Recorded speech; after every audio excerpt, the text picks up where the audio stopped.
네, 여러분, 문어의 꿈이라는 노래가 있습니다. 우리 어린아이들이 잘 아는 노래인데요. 사진을 한번 보여주시면 대충 노래가 이러죠. 나는 문어, 꿈을 꾸는 문어. 네, 아이들하고 공감대를 한번 형성해 보려고. 네, 오늘 청교인 연합예배라 아이들도 저를 오래 참아주는 거거든요. 네, 그래서 한번 불러봤습니다. 꿈속에서는 무엇이든지 될 수 있어. 나는 문어, 잠을 자는 문어. 잠에 드는 순간 여행은 시작되는구나. 높은 산에 올라가면 나는 초록색 문어, 장미꽃밭 숨어들면 나는 빨간색 문어, 횡단보도 건너가면 나는 줄무늬 문어, 밤하늘을 날아가면 나는 오색 찬란한 문어가 되는 거. 야야야야야, 좀 아세요 이거? 우리 아이들이 진짜 잘 알 것 같아요. 깊은 바닷속은 너무 외로워. 춥고 어둡고 차갑고 때로는 무섭기도 해. 야야야야야. 우리 아이들이 이렇게 집중력이 좋아질 줄이야. 감사합니다. 그래서 나는 매일 꿈을 꿔. 이곳은 참 우울해. 참 저희 아이들이 사실 이 노래를 많이 불러가지고 제가 이 문어의 꿈을 알게 됐는데요. 가사를 듣다 보니까 좀 슬펐어요. 왜 슬펐냐? 깊은 바닷속은 너무 외롭고 참 우울해. 문어로 안 태어난 게 감사다, 이런 생각이 좀 이렇게 많이 들었습니다. 여러분, 문어로 안 태어나고 우리가 하나님의 형상, 사람으로 태어났다는 거 얼마나 감사합니까? 그리고 문어는 꿈속에서나 이러한 일들을 이렇게 펼쳐볼 수 있지만, 여러분, 우리는 이 땅을 살아갈 수 있잖아요. 우리는 하나님 앞에서 꿈을 꾸고 또 꿈을 실현해가며 살 수 있다는 것이 얼마나 감사한가라는 생각이 많이 들었습니다. 저는 오늘 정교인 연합예배를 드리면서 하나님이 우리에게 만남의 축복을 주시고 우리가 엘사랑 교회가 됐다라는 것이 너무나 감격스러워요.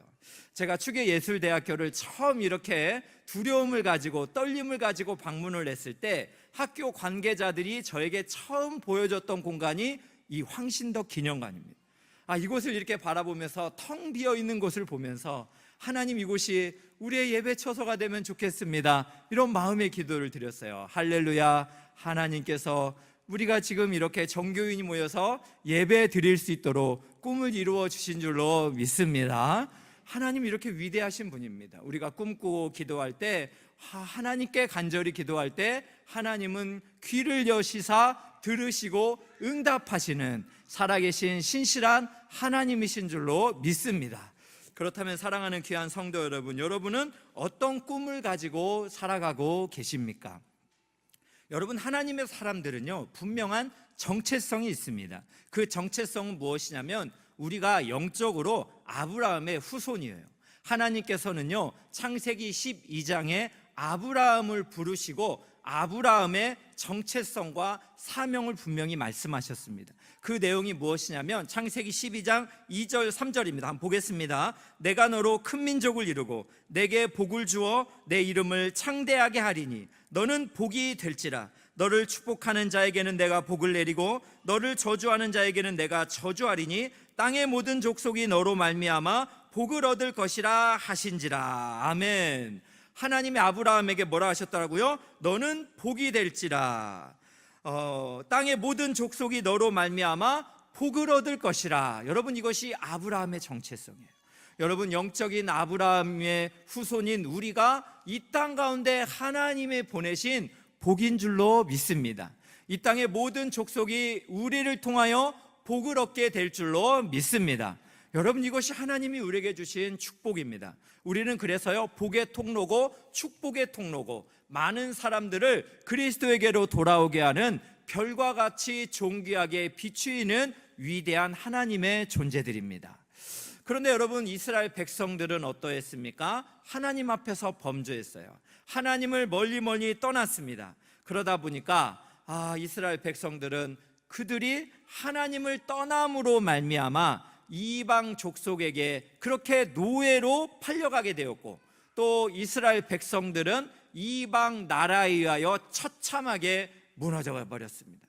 여러분, 이 느헤미야서도 역시 이스라엘이 하나님을 떠나서 하나님의 백성의 정체성을 잃어버리고 결국에는 이방 나라의 포로의 신세가 되어버린 처참한 현실입니다. 이때 하나님께서는 느헤미야라는 한 사람을 그렇게 택하셨습니다. 그리고 그로 하여금 이스라엘의 성벽을 재건하고자 하는 그러한 꿈을 실현해 나가시는데요. 느헤미야는 이제 이스라엘에 대한 이 처참한 환경을 그의 친족 하나니로부터 그렇게 듣게 됩니다. 이스라엘의 성은 불탔고 또 이스라엘은 매우 환난 가운데 있다, 능욕을 당하고 있다, 이런 내용이 느헤미야서 1장 3절입니다. 한번 보겠습니다. 그들이 내게 이르되 사로잡힘을 면하고 남아있는 자들이 그 지방 거기에서 큰 환난을 당하고 능욕을 받으며 예루살렘 성은 허물어지고 성문들은 불탔다 하는지라. 하나님의 백성 아브라함의 후손이 어떻게 됐다고요? 큰 환난을 당하고 능욕을 받으며 예루살렘 성은 허물어지고 성문들은 불타버리는 이 비참한 신세가 되어버렸다는 거예요. 하나님의 백성이 하나님의 영광을 누려야 되는데 그들이 이방 나라에 이렇게 처참하게 무너져버린 이 현실이 여러분 지금의 우리의 현실과도 너무나 흡사하지 않습니까? 그런데 여러분 이 처참한 현실을 두고서 느헤미야는 가슴을 찢습니다. 그는 남의 일이라고 생각하지 않아요. 느헤미야가 있는 이 페르시아는 이스라엘 땅과 1300km 정도 떨어져 있다고 합니다. 서울과 부산 거리 한 3배 정도 된다고 해요. 이 1300km 떨어져 있는데 느헤미야는 이 소식을 듣고 매우 통감합니다. 그런 내용이 오늘 4절 말씀입니다. 보겠습니다. 내가 이 말을 듣고 앉아서 울고 수일 동안 슬퍼하며 하늘의 하나님 앞에 금식하며 기도하였다라고 말합니다. 이스라엘의 이 엄청난 이 비참한 현실을 듣고서 그는 울었습니다. 그리고 수일 동안 슬퍼했습니다. 하늘의 하나님 앞에 금식하며 기도했습니다. 여러분 자신은 지금 어떤 환경에 있는 거예요? 자신은 지금 페르시아의 술관원으로 고위 공무원에 있는 거 아닙니까? 그런데 자신의 고국의 아픔을 보고서 그는 가슴을 찢었다는 것입니다. 하나님의 영광이 사라진 현실을 보고서 그는 눈물을 흘리며 금식하며 하나님께 기도했다라는 것입니다. 하나님께서는 이렇게 느헤미야와 같이 여호와의 영광을 사모하고 또 민족의 회복을 위하여 눈물로 기도하는 사람을 통하여서 하나님은 이스라엘을 회복시키셨습니다. 사랑하는 귀한 성도 여러분, 오늘부터 우리가 느헤미야서를 이렇게 말씀을 묵상을 하면서 이 땅의 이 처참한 고국의 현실 앞에서 우리가 가슴을 찢고 눈물로 기도하기를 원합니다. 그리고 이 땅에 정말로 참된 부흥을 꿈꾸면서 우리가 믿음의 세대로 다시 일어서기를 원합니다. 그렇다면 사랑하는 귀한 성도 여러분, 참된 부흥을 꿈꾸는 우리가 지금 이 고국의 현실 가운데 우리가 기억해야 될 것이 있다면 무엇일까요? 2가지가 있습니다. 그 첫 번째는 무엇입니까? 참된 부흥은 하나님께만 소망을 두는 것이다라는 것입니다. 여러분 참된 부흥은 오직 하나님께로만 소망을 두는 것입니다. 여러분 당시에 이 느헤미야는 술관원이었습니다. 여러분 고대 문화를 이렇게 살펴보면 술관원이라는 것은 당시에 왕들을 음해하기 위해서 술에다 독을 타거나 음식에다가 이렇게 독을 타는 일이 많았습니다. 그래서 술관원은 음식과 술을 왕 대신에 먼저 맛보면서 그렇게 이 음식을 먹어도 되는지를 점검하는 사람이었어요. 그러다 보니까 이 술관원이라는 사람은 왕의 엄청난 총애를 받고 있는 사람이죠. 지금 느헤미야가 술관원이었다라고 11절에 말하는 것을 보면 그는 굉장히 왕의 총애를 받는 사람입니다. 그런데 그가 고국의 현실을 두고서 지금 왕 앞에 나아간 것이 아니라 누구 앞에 나아갑니까? 하나님 앞에 나아갔다는 거예요. 하늘의 하나님을 향한 분명한 신앙이 있었기 때문에 그는 하나님 앞에 무릎 꿇고 나아가고 있습니다. 그가 하나님을 어떻게 알고 있는지 오늘 5절에 말씀하고 있는데 우리의 신앙 고백이 되기를 원합니다. 한번 보겠습니다. 이르되 하늘의 하나님 여호와 크고 두려우신 하나님이여 주를 사랑하고 주의 계명을 지키는 자에게 언약을 지키시며 긍휼을 베푸시는 주여 간구하나이다. 여러분 우리도 느헤미야와 같이 하나님을 알기를 원합니다. 하나님은 하늘의 하나님입니다. 이 만물 자연 세계를 초월하는 하늘에서 모든 것을 통치하시는 하늘의 하나님이신 줄로 믿습니다. 그 하나님은 또 어떤 분이십니다. 크신 하나님입니다. 두려우신 하나님이십니다. 또 우리 하나님은 어떤 하나님이십니까? 크고 두렵다라는 것은 홍해 바다를 가르시고 여리고 성을 무너뜨리며 전쟁의 모든 승리를 주시는 크고 두려우신 하나님이신 줄로 믿습니다. 또 세 번째로 하나님은 어떤 하나님입니까? 언약을 지키시며 긍휼을 베푸시는 하나님이다라고 말씀합니다. 여러분, 여기서 긍휼을 베푸신다라는 말씀은 NLT 성경으로 보니까요, unfailing love예요. unfailing love. 여러분, 긍휼을 베푸시는 하나님이다라는 의미는 실패하지 않는 사랑을 가지고 계신다라는 거예요. 없어지지 않는다는 것입니다. 다함이 없는 사랑입니다. 변하지가 않습니다. 그리고 하나님은 어긋나지 않는 확실한 사랑을 가지고 있습니다. 그렇습니다. 우리 하나님은 하늘의 하나님이요, 크고 두려우신 하나님이요, 언약을 지키시고 또 긍휼을 베푸시는 unfailing love, 실패하지 않는 사랑으로 우리를 품에 안으시는 하나님이신 줄로 믿으시기를 축복합니다. 느헤미야는 이 하나님을 분명히 알았습니다. 그 하나님을 알았기 때문에 하나님께 회개하고 돌아오면 하나님께서 이스라엘을 구원하실 줄로 믿었습니다. 그래서 9절 말씀을 보니까 만일 내게로 돌아와 내 계명을 지켜 행하면 너희 쫓긴 자가 하늘 끝에 있을지라도 내가 거기서부터 그들을 모아 내 이름을 두려고 택한 곳에 돌아오게 하리라. 느헤미야는 하늘 끝에 있을지라도 회개하면 하나님께서 돌아오게 하리라, 이 말씀을 붙들고 하나님께 기도했다는 것입니다. 사랑하는 귀한 성도 여러분, 하나님께로부터 멀어졌습니까? 너무나 영적으로 무기력에 빠져 있습니까? 여러분, 심리학 용어를 보니까요, 무기력이라는 말을 이렇게 표현하더라고요. 하고 싶으나 에너지가 바닥나 아무것도 하지 못하는 상태. 여러분, 이게 무기력이에요. 자신에게 무슨 일이 일어나든 스스로의 힘으로 처지를 바꿀 수 없는 상황, 이게 바로 무기력입니다. 여러분, 신앙생활을 하면서도 무기력에 빠져 있는 분들이 너무 많아요.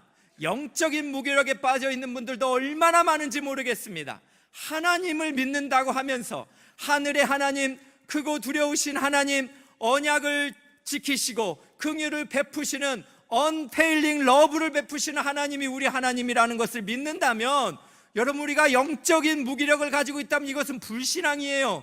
마치 하나님이 없는 것처럼 우리가 신앙생활 한다는 거, 여러분, 세상 사람들과 같이 똑같이 생각하고 전혀 다를 것이 없다라는 것은 하나님 앞에서 우리가 범죄한 것과 같은 것이에요. 하나님께로부터 너무너무 멀어져서 무너진 그 성벽이 이렇게 회파되어 버린 것처럼 우리의 가정을 보면서, 여러분, 우리의 환경을 보면서, 우리의 직장을 보면서 하나님이 보이지 않아가지고 눈물만 흘리는 영적 무기력증에 빠진 분들이 있습니까? 가슴을 찢기 원합니다. 마음을 찢기 원합니다. 사탄에게 우리의 영적 권세를 내주지 않기를 원합니다. 무엇이 그렇게 두려운 것입니까? 우리가 정말 무서워하는 것은 보이지 않는 실체에 불과합니다. 사람들의 소문입니까? 골리앗과 같은 사람들의 그러한 우리를 억누르는 것들입니까? 여리고성과 같은 그들의 그 높아만 보이는 세상의 권력입니까? 이 시간 그보다 더 크고 두려우신 하나님을 바라볼 수 있기를 주의 이름으로 축원합니다. 여러분, 그래서 우리가 정말 긍휼이 많으신 하나님을 신뢰한다면 하나님을 붙들어야 돼요. 저는 이 말씀을 묵상을 하는데요, 삼손이 생각이 나더라고요. 삼손이 때로는 범죄했습니다. 그래서 블레셋에게 눈이 뽑혔습니다. 맷돌을 던지는 그러한 비참한 인생이 됐습니다. 그러나 그가 하나님께 기도해요. 블레셋에 3,000명이 모여있을 때 이번만 나를 강하게 해달라고 하나님께 기도합니다. 그 내용이 사사기 16장 28절입니다. 한번 보겠습니다. 삼손이 여호와께 부르짖어 이르되 주 여호와여 구하옵나니 나를 생각하옵소서. 하나님이여 구하옵나니 이번만 나를 강하게 하사, 이번만 나를 강하게 하사 나의 두 눈을 뺀 블레셋 사람에게 원수를 단번에 갚게 하옵소서. 사랑하는 귀한 성도 여러분, 영적 무기력에 빠져 있다면 오늘 삼손처럼 기도합시다. 하나님, 이번만 나를 강하게 하사, 하나님, 이번만 나를 강하게 하사 나에게 능력과 권세를 허락하여 주시옵소서. 그리하면 우리 크고 두려우신 하나님이 unfailing love, 긍휼의 하나님으로 우리를 도우시고 우리를 세우실 줄로 믿습니다. 여러분, 그래서 로이드 존스 목사님은 부흥이라는 말을 이렇게 고백했습니다. 부흥이라는 것은 영광 가운데 계시는 하나님의 얼굴을 구하는 것이요, 그분께 돌아가는 것이며 그분께 기도하는 것입니다. 여러분, 부흥이 무엇이라고요? 부흥이란 영광 가운데 계시는 하나님의 얼굴을 구하는 것이요 그분께 돌아가는 것이며 그분께 기도하는 것입니다. 사랑하는 귀한 성도 여러분, 하나님께로 돌아가기를 간절히 소망합니다. 그래서 여러분, 우리가 어렸을 때 부흥회 하면 항상 불렀던 찬송들이 있어요. 뭡니까? 십자가 십자가 내가 처음 볼 때에 나의 모든 그 고통 사라져 주의 보혈 능력이 있도다 주의 피 믿으오. 할렐루야. 여러분, 참된 부흥에는 십자가 보혈이 있습니다. 예수의 피밖에 없습니다. 참된 부흥을 꿈꾸신다면 십자가를 의지하면서 하나님께로 돌아가시기를 주님의 이름으로 축원합니다. 두 번째로 여러분, 우리가 부흥에 대해서 한 번 더 생각을 해볼 것은 부흥을 꿈꾸는 자는 세상을 품는 기도로 나아가야 한다라는 것입니다. 여러분, 부흥을 꿈꾸십니까? 세상을 품는 기도로 나아가야 할 것입니다. 여러분, 이전에 1988이라고 여러분 드라마가 있었어요. 많이들 재밌게 보셨죠? 네, 이 1988 드라마는 극단적인 이기주의, 개인주의로 흘러가는 현대 일에게 잊고 잃어버린 것이 무엇인지 알게 해주면서 응답하라, 일어나라, 회복하라, 이런 메시지로 이렇게 응답하라 1988이라는 거예요. 잃어버린 것이 무엇인지 응답하라, 일어나라, 회복하라, 이런 의미를 갖고 있다라는 거예요. 여러분, 너무나 극단적인 이기주의로, 개인주의로 흘러가고 있잖아요. 그래서 여러분, 이때 나왔던 참 유명했던 노래가 뭐예요? 그대여 아무 걱정하지 말아요, 우리 함께 노래합시다. 어디선가 들어보셨어요? 네, 오늘 노래 많이 부르네요. 네, 그대여 아무 걱정하지 말아요, 우리 함께 노래합시다. 그런데 이 가사가 참 좋아요. 지나간 것은 지나간 대로 그런 의미가 있죠, 뭐 이런데요, 잠깐의 위로는 되지만 근본적인 해결책은 안 됩니다. 여러분, 예수를 믿는 사람들이라면 이런 그 슬픔 가운데 있는 환경들에게 우리가 뭐라고 해야 돼요? 그대여 아무 걱정하지 말아요, 우리 예수님이 사랑하십니다. 할렐루야. 네, 작사 작곡 다 하고 있습니다. 네, 우리 하나님이 사랑하십니다. 있는 모습 그대로 안아주십니다. 여러분, 뭐라고 부를 거예요? 한번 작사 작곡 한번 해보세요. 작사해보세요. 말씀 안에 능력 있습니다. 기도하면 길이 열립니다. 함께하면 행복합니다. 그대여 아무 걱정하지 말아요. 우리 옆에 분 보면서 한번 인사 한번 해요. 그대여 아무 걱정하지 마세요, 하나님이 함께 하십니다. 네, 여러분, 아무 걱정하지 마세요. 하나님이 함께 하셔요. 하나님이. 여러분, 예수의 사람들은 아브라함의 복의 사람이 있잖아요. 복이고 복이 될지라 기억하시기 바랍니다. 우리는 아브라함의 후손으로 복이요 복이 될지라. 우리가 여러분 축복할 때 하나님께서 기도를 들으시고 우리가 축복하는 자를 축복하실 줄로 믿습니다. 여러분, 그렇게 축복하며 살아야 되는데요. 그런데 이스라엘이 범죄했습니다. 그래서 느헤미야는 어떻게 합니까? 이스라엘의 조상들의 아픔을 자기의 아픔으로, 자기의 죄로 공감합니다. 그 내용이 6절 7절이에요 빨리 보겠습니다. 이제 종이 주의 종들은 이스라엘 자손을 위하여 주야로 기도하며 우리 이스라엘 자손이 주께 범죄한 죄들을 자복하오니 주는 귀를 기울이시며 눈을 여시사 종의 기도를 들으시옵소서. 나와 내 아버지 집이 범죄하였다. 이스라엘은 조상의 죄를 자신의 죄로 공감한 거예요. 이스라엘 자손을 위하여 주야로 밤낮으로 기도했습니다. 이스라엘 자손이 주께 범죄한 죄를 같이 자복했습니다. 나와 내 아버지 집이 범죄했다라고 함께 죄를 자복했습니다. 그래서 7절입니다. 주를 향하여 크게 악을 행하여 주께서 주의 종 모세에게 명령하신 계명과 율례와 규례를 지키지 아니하였나이다. 여러분, 느헤미야는 조상들의 죄를 나의 죄로, 나와 내 아버지 집이 범죄하였다라고 공감하면서 기도했어요. 여러분, 저는 이 말씀을 묵상하면서 우리 하나님의 복의 통로로 부름받은 자는 세상을 품는 기도를 드려야 됩니다. 저 일은 나하고 아무 상관이 없어. 저 가정의 일들 나하고 아무 상관없어. 우리나라에서 일어나는 많은 여러 가지 일들 내 잘못 아시야. 이게 아니고요. 우리 하나님의 이 복의 통로로 부름받은 자들은 하나님, 내 죄입니다. 내가 잘못했습니다.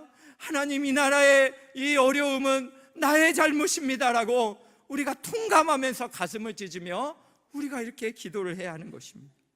여러분, 우리나라는 어떤 나라입니까? 100년 전에 여러분, 우리 세계는 한국을 향해서 제2의 영적인 이스라엘이라고 말했어요. 해외에 10만 선교사를 파송하는 영적인 이스라엘과 같다라고 우리나라를 그렇게 복음에 충만한 나라로 칭찬했지 않습니까? 그러나 하나님께서 우리나라에 은혜를 주셔서 우리가 그렇게 경제 대국이 되었습니다. 참혹한 전쟁의 시련도 이겨냈고요, 한강의 기적을 이루기도 했습니다. K 문화를 형성하기도 했습니다. 또 여러분, 최근에는요, 한강이라는 작가가 노벨 문학상도 받았습니다. 여러분, 또 2024년 올림픽에는요, 우리나라를 뭐라 했습니까? 무기의 나라가 아니냐 그랬어요. 그래서 총, 칼, 활 얼마나 금메달을 잘 땄어요. 대단한 나라 아닙니까?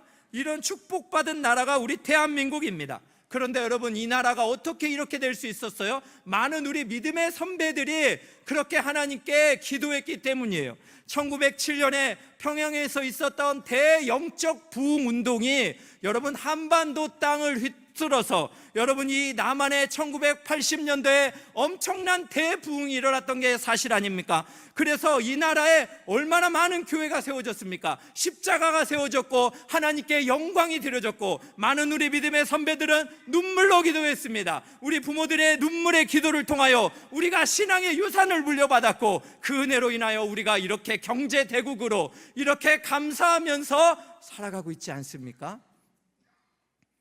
그런데 여러분, 지금 무슨 일이 벌어지고 있는 것입니까? 우리나라가 영적으로 큰 공격을 받고 있습니다. 여러분, 매스컴을 통해서 알고 있는 것처럼 여러분, 우리나라가 지난 7월 18일에 동성 커플을 사실상 부부와 동일한 지위에서 건강보험 혜택을 받게 하는 결정을 내려버렸습니다. 이것은 여러분 무엇입니까? 우리나라가 이제는 정말 그 해외의 유럽의 일들을 살펴볼 때 이 차별금지법을 통해서 온갖 여러 가지 좋지 않는 기독교를 위협하는 악법들이 제정될 만한 그런 위기감에 놓여 있는 상황입니다.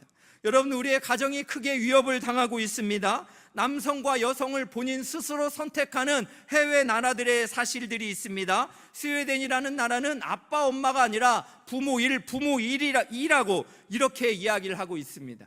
여러분, 이런 심각한 우리의 가정이 공격을 당하고 있습니다. 우리의 다음 세대가 심각한 위기를 처하고 있습니다. 여러분, 우리가 정말로 가슴을 찢고 기도해야 돼요. 여러분, 올해 초에 어떤 크리에이터가 전 세계를 다니면서 세상에서 가장 우울한 나라를 발견했는데 그 나라가 바로 대한민국이다.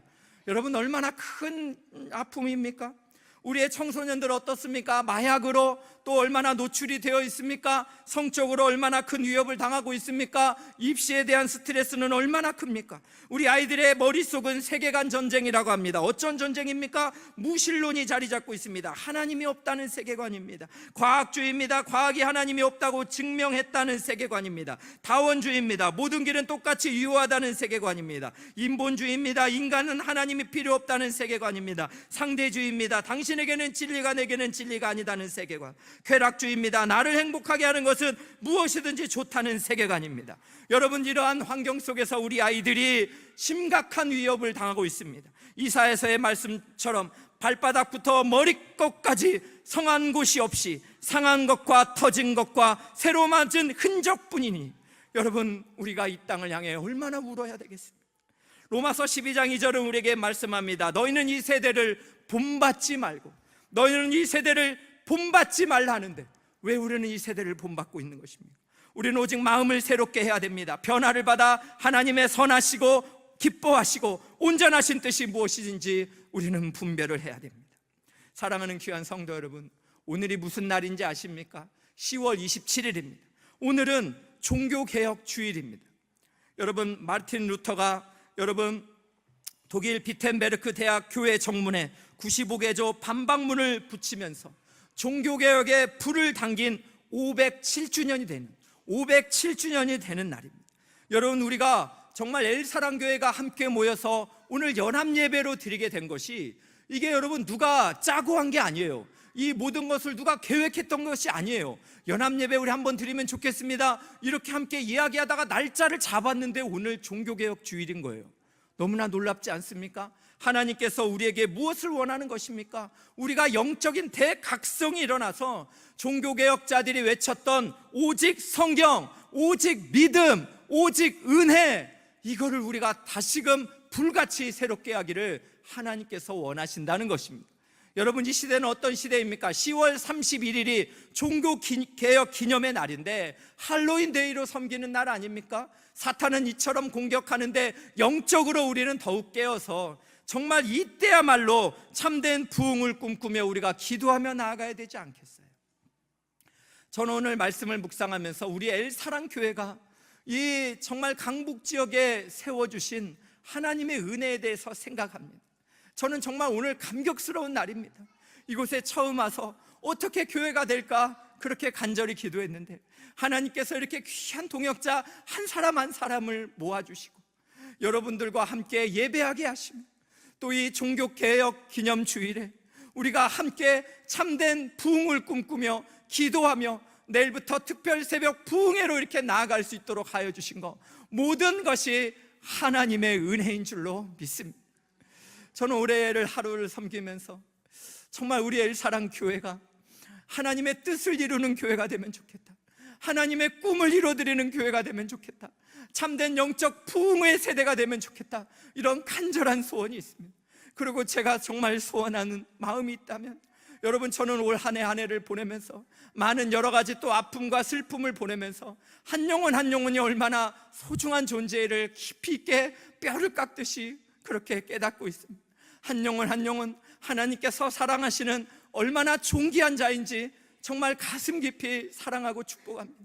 그래서 저는 여러분을 보면 정말 하나님의 사랑이 그렇게 제 마음 가운데 있습니다. 오늘 또 이곳에 계신 한 분 한 분, 이곳에 온 한 분 한 분의 그 우리 사랑하는 자녀들을 볼 때마다 얼마나 하나님께서 사랑하시는 존귀한 분들인지, 또 여러분, 저는 이 시절들을 보내면서 여러분들에게 정말 사랑을 많이 받았습니다. 제가 여러분에게 사랑의 빚을 졌습니다. 저도 그 사랑을 받은 자로, 사랑의 빚진 자로 여러분을 정말 사랑하며 섬기기를 원합니다. 저는 여러분에게 간절히 호소합니다. 우리 엘사랑교회가 서로 사랑하고 함께 꿈꾸는 교회가 되기를 간절히 소망합니다. 우리가 그냥 우리끼리 모여서 우리끼리 행복하게 우리끼리 그냥 놀고 먹는 그런 교회 아니라 하나님이 우리를 만나게 해주셨으니 우리의 장년 세대, 우리의 청년 세대, 우리의 다음 세대가 참된 부흥을 꿈꾸며 하나님 앞에 느헤미야처럼 탄식하며 기도하며 하늘의 하나님 앞에 기도할 때 하나님께서 우리를 통하여 온 열방에 하나님의 영광이 나타나게 될 줄로 믿습니다. 이 땅에 교회가 살아나게 될 줄로 믿습니다. 저 북한 땅에도 생명이 흘러가게 될 줄로 믿습니다. 열방에 하나님의 영광이 나타나게 될 줄로 믿습니다. 이를 위하여 우리가 함께 기도하기를 원합니다. 함께 하나님을 찾기를 간절히 소망합니다. 그런 마음을 담아서 역대하 7장 14절 우리가 함께 읽으면서 하나님 앞에 마음의 소원을 두기를 원합니다. 함께 읽겠습니다. 시작. 내 이름으로 일컫는 내 백성이 그들의 악한 길에서 떠나 스스로 낮추고 기도하여 내 얼굴을 찾으면 내가 하늘에서 듣고 그들의 죄를 사하고 그들의 땅을 고치리라. 그들의 땅을 고치리라. 우리 하나님께서 우리의 기도를 들으시고 반드시 영적인 부흥을 우리에게 허락하여 주실 줄로 믿습니다.